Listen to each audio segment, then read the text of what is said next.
As we were discussing about the bloating issue, and most of the people have bloating with one or the other reason. So we have discussed about the empty stomach bloating.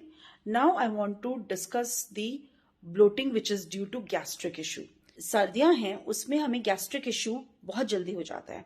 That can be due to your not eating anything or overeating, or sometimes what happens, we are sitting and we are just not moving around, तो भी हमें bloating हो जाती है because gastric issue होने लग जाता है. तो how to control it?